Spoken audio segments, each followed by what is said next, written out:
Outsource कर्मियों के लिए सदन के बजट सत्र के दौरान सवाल उठाया गया था। काफी हंगामा भी इस बार हुआ था कि आउटसोर्स कर्मियों के साथ न्याय होना चाहिए, उनको लेकर नियमावली बनाई जानी चाहिए। यह मुद्दा जयराम महतो की तरफ से भी उठाया गया था। जयराम महतो की तरफ से यह मुद्दा उठाए जाने के बाद सीएम हेमंत सोरेन ने उसी वक्त आश्वासन दिया था और अब बताया जा रहा है कि इस पर नियमावली तैयार कर ली गई है। और सबसे बड़ी जानकारी यह आ रही है कि अब आउटसोर्स कर्मियों के लिए भी आरक्षण रोस्टर का पालन किया जाएगा।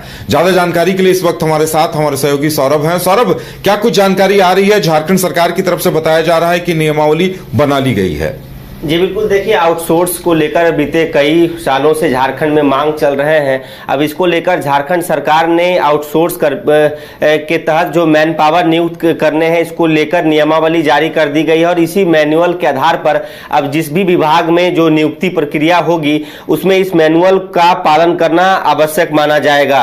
इस मैनुअल के विषय में यदि बात की जाए तो Jharkhand man power procurement outsource manual 2025 के तहत सभी विभागों को आउटसोर्स से मैन पावर की नियुक्ति इसी मैनुअल के आधार पर करनी होगी, जिसको लेकर नियमावली जारी कर दिए गए हैं। और कहीं ना कहीं झारखंड में जो विभाग में जिन विभागों में आउटसोर्स से मैन पावर की रिक्रूटमेंट हो रही थी उसे सुव्यवस्थित करने के लिए कई अच्छी पहल मानी जा रही है।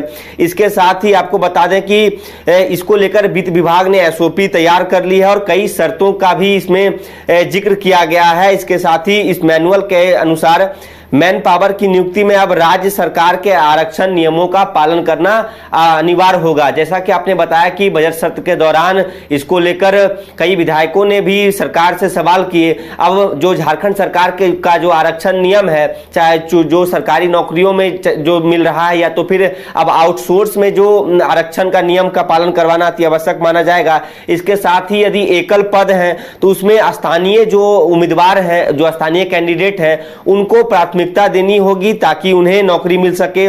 इसके साथ ही यह मैनुअल राज्य में आउटसोर्स मैन पावर प्रणाली को पारदर्शी और व्यवस्थित बनाने की दिशा में बड़ा कदम माना जा रहा है। तो बता दें कि आउटसोर्स को लेकर जो कई मांग उठ रहे थे, चाहे जो कैंडिडेट हैं जो प्राइवेट या तो फिर जो अलग अलग विभागों में जो वैकेंसियां होती थी उसमें कहीं ना कहीं जो स्थानीय लोग हैं उन्हें दिक्कतों का सामना करना पड़ता था। ऐसे में उनका आरोप रहता था कि सरकार जो स्थानीय कैंडिडेट हैं उन्हें आरक्षण दे। अब नियमावली तैयार हो चुका है। इस मैनुअल के अकॉर्डिंग सभी विभागों को भी इसमें बताया गया है कि आप यदि आउटसोर्स से मैन पावर की वैकेंसी लेते हैं, नियुक्ति करते हैं तो आरक्षण का इसमें लाभ देना होगा।